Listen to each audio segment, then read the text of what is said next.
जब सुने के होई भोजपुरी गाना बस बजे के चाही गाना।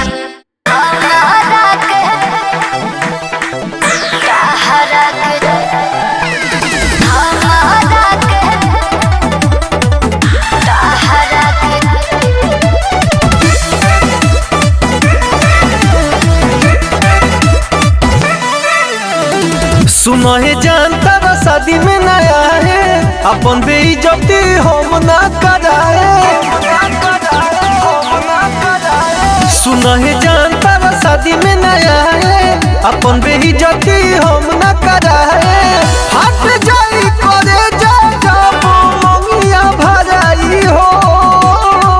सुनो हमारा के चुप करई है मम्मी पापा, ताहरा के चुप के कराई हो।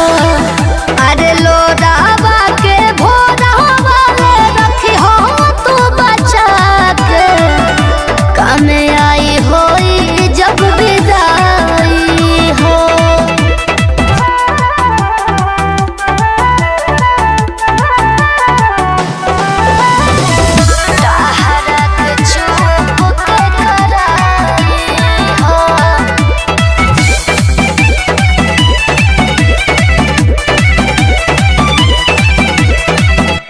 दोनों परानी पबी पत आयल बाजन हो, भगिया में जोड़े नाले खायल बाजन हो। सही कहता हो कैसे आँखी से देखब जाए माला हो। का करबो हम तो मार देहब दूल्हे के भाला हो। चुप रहो। मोर जाई बुझियते जब गीतिया गवाई हो। अरे हमारा के चुप करई है मम्मी पापा, तहरा के चुप के कराई हो।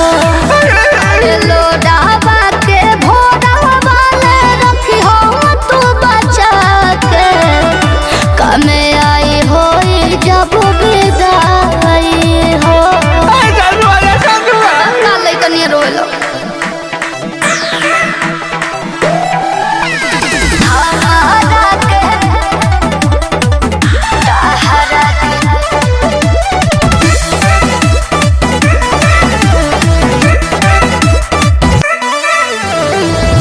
कर जवा के ऊपर पत्थर रख के तू हा, अपने हाथवा से डोलिया में बैठई हा।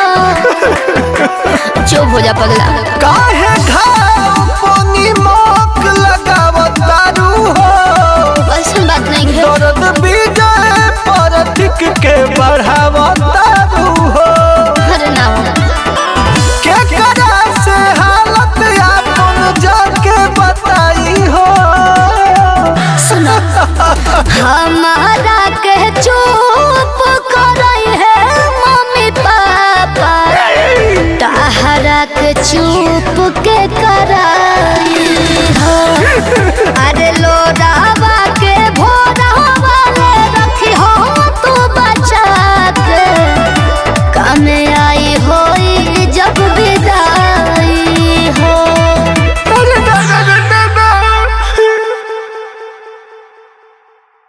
हमारा के चुप करई है मम्मी पापा, ताहरा के चुप के कराई